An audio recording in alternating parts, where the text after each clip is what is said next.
What is up guys, welcome back to another episode of binge bar by Taman. और मैं आपका watching experience better करना चाहता हूँ।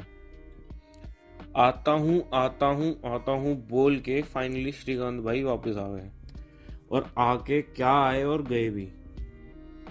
बट इस बार जब वो आए तो एक स्ट्रॉन्ग मोड में आए जिसे देखकर लगता है कि भाई ये बंदा थकता कब है। But honestly season 3 is good but not exactly what many fans expected। पहले वाले सीजन्स का जो स्पॉन्टेनियस फैमिली प्लस मिशन का ब्लेंड था वो इस बार नहीं था, क्योंकि इस बार फोकस ज्यादा वर्ल्ड बिल्डिंग और पॉलिटिकल डायनामिक्स पे था, ना कि फैमिली पे। फिर भी स्टोरी इतनी लेयर्ड है कि ब्रेकडाउन तो बनता है भाई। तो बात करते हैं श्रीकांत और सुचित्रा के बारे में। और सबसे बड़ा जो सवाल था कि भाई अरविंद और सुचि के बीच में क्या हुआ और श्रीकांत को कब पता चलेगा, तो इस सीजन ने वो इस इंटायर टॉपिक को खत्म ही कर दिया, मतलब अवॉइड ही कर दिया है भाई। मतलब कन्वर्सेशन दिखाई ही नहीं, it happened in the background और हमें उसके बाद की स्टोरी दिखा रहे हैं। मतलब हमें सिर्फ आफ्टर इफेक्ट्स दिखाए जाते हैं कि भाई Srikant is emotionally blaming himself, Suchi का श्रिंक ऐप कोलैप्स हो गया, चाइनीज मेजोरिटी स्टेक था तो भाई वो ख़त्म ही कर दिया है, क्योंकि इंडिया चाइना का वॉर चल रहा था और इंडिया ने बैन कर दिया चाइनीज ऐप को, तो एसेट्रा एसेट्रा ये सब हुआ। दोनों एक ही घर में हैं पर इमोशनली डिस्टेंट हैं। बच्चे नोटिस कर रहे हैं बट ऑफ कोर्स कुछ कह नहीं सकते ना, बड़े हैं वो, बड़ों को कहना तो दिक्कत हो जाएगी। बेसिकली दे स्टिल केयर, लेकिन साथ रहना मुश्किल है। This personal chaos is now the foundation off season 4 and I am expecting that कुछ बेटर दिखाएंगे फिर इस बारे में अगले सीजन में। अब बात करते हैं कि भाई सुचि का प्रोफेशनल मेस क्या है भाई। बेसिकली जो स्ट्रिंग ऐप है it is clearly a mental health app जिसका मेजर स्टेक होल्डर चाइना था। इंडिया बैन करता है भाई और ऐप कोलैप्स कर जाती है ओवरनाइट और सुचि एकदम पैनिक मोड में चली जाती है। Season subtly hints at her data might be compromised, China likely has access, she may to rebuild his career from scratch और go back to her old job जो उसे पसंद नहीं थी, और recreate the app जो इंडिया बैकग्राउंड में, for example वो जो पबजी और BGMI का हुआ था फलाना फलाना दैट। हाँ आप सही जा रहे हो, बस फर्क कर इतना। मुझे ऐसा लग रहा था कि चेंज करेंगे कुछ, बट उन्होंने वो रेड को ग्रीन कर दिया ताकि हम जब किसी को मारे तो हमें सॉरी गाइस मैं पबजी में चला गया था, आई एम सो सॉरी। आगे बढ़ते हैं। The collective is a group जो इस शो का यूनिवर्स बनाएगा। यहाँ शो एकदम नया यूनिवर्स ओपन कर रहा है भाई। The collective is a mysterious elite extremely powerful global group जो आर्म डील करता है, मतलब वेपन्स, पॉलिटिकल मैनिपुलेशन करता है, गवर्नमेंट्स को टॉपल करता है, कंट्रीज के बीच में वॉर ट्रिगर करता है और ड्रग्स और इलीगल काम करता है। बेसिकली सब कर रहा है भाई, वो सब ही कर रहा है वो, पर अच्छा कंटेंट नहीं दिखा रहा है। क्या दिखा रहा है वो आपको देख के पता चलेगा। देखो मैं कह रहा हूँ देखो। और सबसे डेंजरस बात, they have people in every high places. ये ग्रुप सीजन 3 का मेन विलन फोर्स है और यही सीजन 4 का बैकबोन बनेगा, ये आपको देख के तो चल जाएगा। मतलब इन्होंने अभी सिर्फ प्यादे दिखाए हैं, राजा और रानी तो अभी दिखाने हैं, ये मान के चलो। अभी season 4 will be more epic. बस मैं ये चाहता हूँ कि हमें 4 साल वेट ना करना पड़े, थोड़ा श्रीकांत जल्दी आ जाए तो बढ़िया रहेगा भाई, वरना सारी मोटिवेशन सारी जो एंथुजियाज्म खत्म हो जाती है भाई 4 साल में। अब इस बीच में एक बंदा आता है जो भाई हाई लेवल का फिक्सर है, मतलब वो कहता है कि I am the connection between you guys, I will do everything what you want, I tell me I will do it, I will do it. क्या गाड़ी चाहिए, गाड़ी दिलाएगा मैं, ड्रग्स दिलाए, गाड़ी वेपन दिलाएगा, सब दिलाएगा।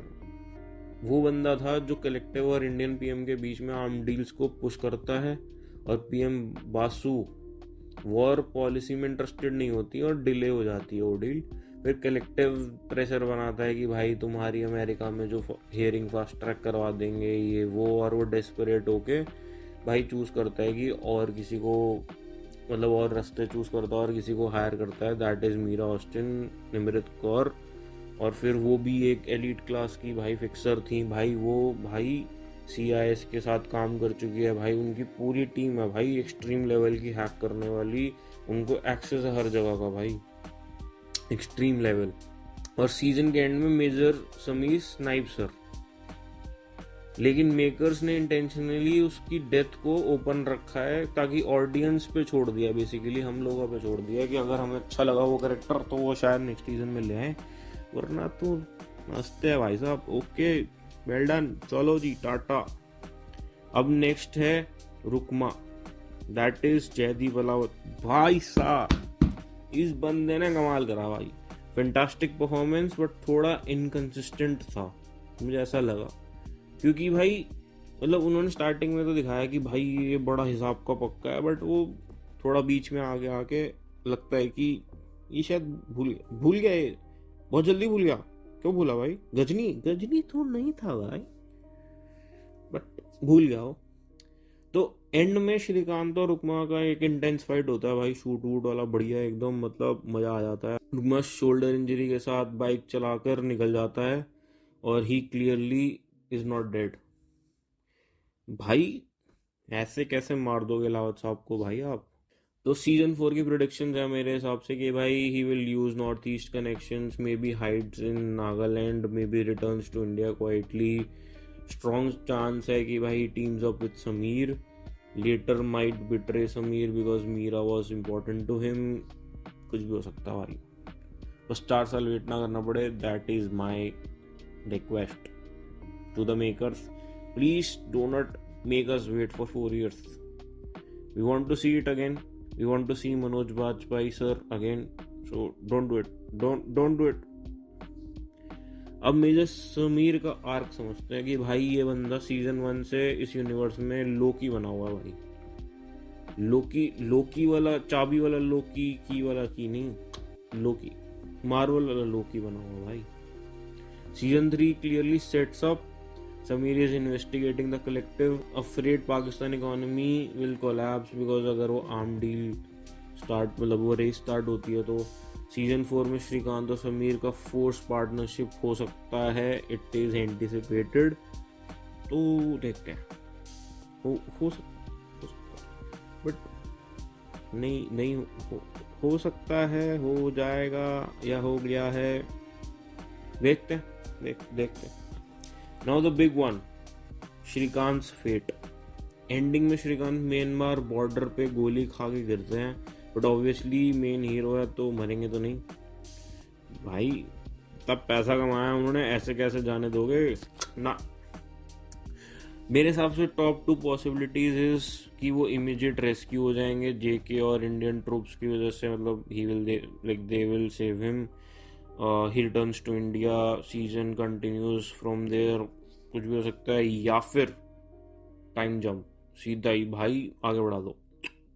Local villagers will save him, 4-5 months का gap, maybe he is missing, possibly imprisoned. Government will think that he is MIA, missing in action, he escapes और someone helps, maybe Michael from Farzi, I don't know, because I am believing that वो कहीं ना कहीं जाके फर्जी और इसको connect तो करेंगे, क्योंकि करना पड़ेगा सर, करना पड़ेगा आपको। अच्छा है वो, दिखाओ हमें देखना है। और maybe PTSD, trauma, mental stress हो सकता है, then a huge emotional clash when he finally meets his family. तो everything is at stake and his fate, कुछ भी हो सकता है। क्रॉसओवर विद फर्जी, आई एम थिंकिंग कि ये हो जाए, क्योंकि फर्जी का सीजन 2 अभी शुरू होने वाला है, लाइक शूटिंग शुरू होने वाली है उसकी, तो आई थिंक कि भाई कुछ तो कनेक्शन दिखाएंगे तो मज़ा आ सकता है, क्योंकि उसका माइकल जो विजय सेतुपति ने रोल प्ले किया है उसकी कैमियो तो दिखाई है। तो मुझे लगता है कि ये कुछ काउंटरफिटिंग नेटवर्क का भी कुछ कर रहे होंगे कलेक्टिव मिलके, या कुछ तो होगा कि वो कनेक्शन बिठा दें ताकि फर्जी फैमिली मैन की एक स्टोरी लाइन जो है वो अलाइन हो जाए और मज़ा आ जाए, मज़ा ही आ जाए। So final review thoughts season 3 के भाई, bigger canvas, ambitious story line, amazing performance. भाई एक एक बंदे की परफॉर्मेंस मज़ा ही आ जाए भाई, मज़ा ही आ गया। बट फैमिली मैन की वाइब थोड़ी सी लॉस्ट लगी, क्योंकि मैंने जैसे स्टार्टिंग में बोला कि वो फैमिली का वो ब्लेंडर जो होता है ना एक, कि हाँ भाई वो आपस में चुगलबंदी, एक बोल रहा वो बोल रहा वो बोल रहा, वो मिसिंग थी। होगा कुछ, शायद होगा। इमोशनली डेप्थ डाइल्यूटेड है थोड़ा सा, वर्ल्ड बिल्डिंग हैवी था तो, क्योंकि वो सारा कुछ ऐसे इंटायर दिखा रहे हैं कि कंट्री की बात हो गई। मतलब अगर आपने ध्यान दिया होगा तो सीजन 1 सीजन 2 के इंडिविजुअल विलन्स थे तो उनसे लड़ रहे थे, बट यहाँ तो भाई कुछ अलग ही बात चल रही है, तो वो दिखाया गया है उसको। तो मैं चाहता हूँ कि आप अपने थॉट्स, अपने व्यूज़ कमेंट सेक्शन में बताएं, डालें और लिखें कि क्या आपको लगता है कि सीज़न 4 में क्या हो सकता है, क्या सीज़न 3 में आपको अच्छा लगा, क्या बेकार लगा। मैं मिलता हूँ आपको नेक्स्ट रिव्यू के अंदर। तब तक के लिए चिल करो, बिंज करो और ड्रामे से दूर रहो। Peace out.